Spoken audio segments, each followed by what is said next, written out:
अस्सलाम वालेकुम स्टूडेंट्स, कैसे हैं आप सब? खैरियत से हैं? उम्मीद करता हूं कि आप बिल्कुल ठीक ठाक होंगे। स्टूडेंट, आज का जो लेक्चर है इसमें हम डिस्कस करेंगे एक नए टेम्परेचर स्केल को जिसको हम केल्विन स्केल का नाम देते हैं और बात करेंगे एब्सोल्यूट जीरो से क्या मुराद है।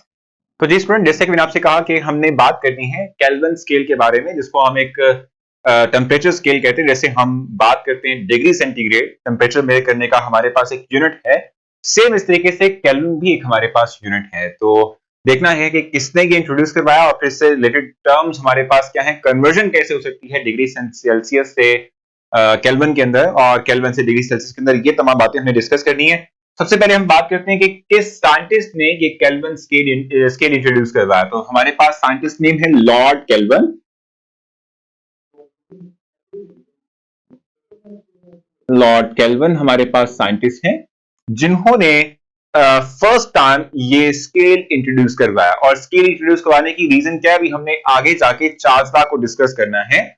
और चार्ल्स लॉ का जो मैथमेटिकल फॉर्म आप देखेंगे वो होगा V1 by T1 equals to V2 by T2। ये फॉर्म है, ये मैथमेटिकल फॉर्म है जो हम डिराइव करेंगे चार्ल्स लॉ के लिए। इस मैथमेटिकल फॉर्म की बात की जाए तो इसमें V हमारा इनिशियल वॉल्यूम, T हमारा इनिशियल टेम्परेचर, V2 हमारे पास फाइनल वॉल्यूम और T2 हमारे पास फाइनल टेम्परेचर होगा।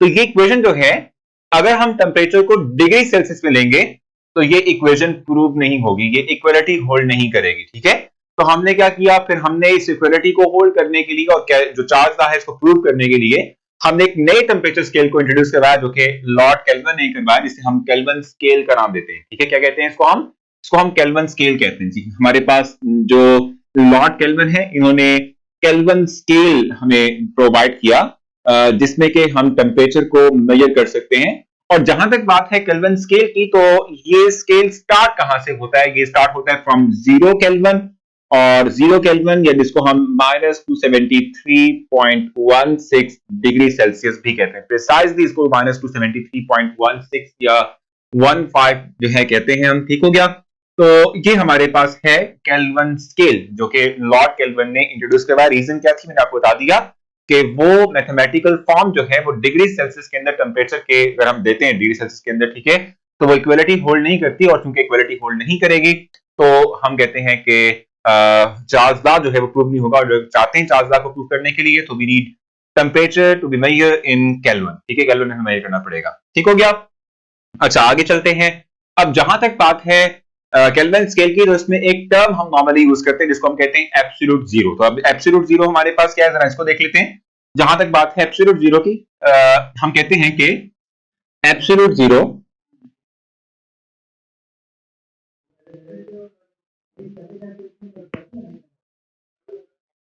देखो, जहां तक बात है एब्सोल्यूट जीरो की, तो हम कहते हैं कि इसका मतलब क्या है, it is the temperature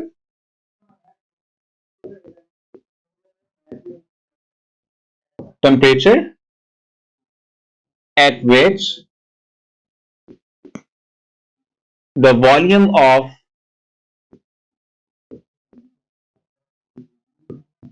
of gas becomes zero। ठीक है, हम ये कहते हैं कि ये वो टेम्परेचर होता है कि जिसपे हम कहते हैं कि जो वॉल्यूम है किसी गैस का वो जीरो हो जाएगा। इसे हम एब्सोल्यूट जीरो कहते हैं। और इसकी वैल्यू हमारे पास, जैसे भी हमने लिखा भी, ये होती है 0 केल्विन, या जिसको हम -273.15 डिग्री सेंटीग्रेड भी कहते हैं। ये है 0 केल्विन। ठीक है, यानी जीरो, एब्सोल्यूट जीरो जिसको हम कहते हैं। ठीक हो गया, तो केल्विन स्केल के अंदर जो 0 केल्विन हमारे पास होता है, इसके लिए हम टर्म यूज करते हैं एब्सोल्यूट जीरो की। और ये वो वॉल्यूम है, यानी वो टेम्परेचर है जिसपे के आयरल गैस की हम बात करते हैं। एग्जिस्टिंग गैसेस का वॉल्यूम जीरो नहीं होता, तो ये जो आयरल गैसेस हैं इनका वॉल्यूम जीरो हो जाता है। अब जहां तक बात है स्केल की, और इस स्केल को अगर हम देखें कि हम डिग्री सेल्सियस से केल्विन में कैसे कन्वर्ट करेंगे या केल्विन से डिग्री सेंटीग्रेड में कैसे जाएंगे, तो इसकी कन्वर्जन किस तरह से होगी।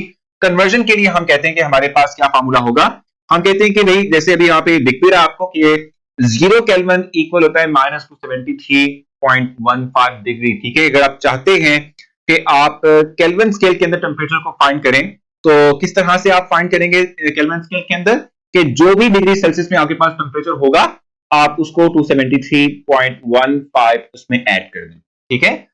If you want to convert degree Celsius temperature into kelvin, तो जो भी डिग्री सेल्सियस के अंदर आपके पास टेम्परेचर होगा आप उसमें 273.15 ऐड कर दें तो केल्विन में आ जाएगा। एग्जांपल ले लें, फॉर एग्जांपल अगर आपके पास टेम्परेचर है लेट्स सपोज हम कहते हैं 25 डिग्री सेंटीग्रेड, ठीक हो गया, और आप चाहते हैं कि 25 डिग्री सेंटीग्रेड को केल्विन में राइट करें, तो कैसे राइट करेंगे आप कि आप 25 डिग्री सेंटीग्रेड जो टेम्परेचर आपके पास है इसमें 273.15 ऐड कर दें।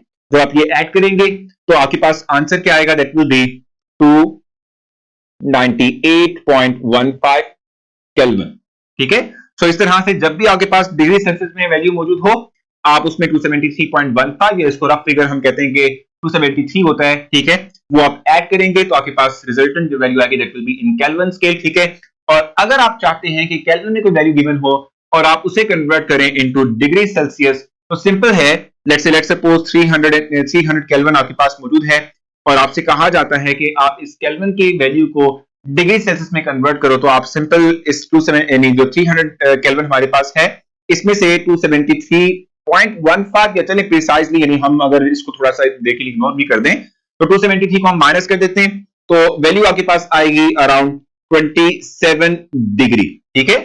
तो 300 केल्विन आपके पास गिवन था, आपने 273 उसमें से माइनस कर दिया, तो you will have 27 degree Celsius. तो केल्विन स्केल से डिग्री सेल्सियस में जाना या डिग्री सेल्सियस से आपने अगर केल्विन स्केल में आना है तो आप सिंपल ये कन्वर्जन यूज कर सकते हैं। सो होपफुली आपको जो एब्सोल्यूट जीरो की टर्म है समझ आ चुकी होगी, केल्विन स्केल कब इंट्रोड्यूस हुआ, यानी किसने इंट्रोड्यूस करवाया, क्यों इंट्रोड्यूस करवाया, ये मैंने आपको बता दिया। तो अगर क्वेश्चन रह गया हो तो मोस्ट वेलकम, आप कैंपस ऐप के थ्रू मुझसे पूछ सकते हैं, मैं आपको जरूर रिस्पॉन्स दूंगा। अपना ख्याल रखें, मुलाकात होती है नेक्स्ट लेक्चर में, तब तक के लिए अल्लाह हाफिज।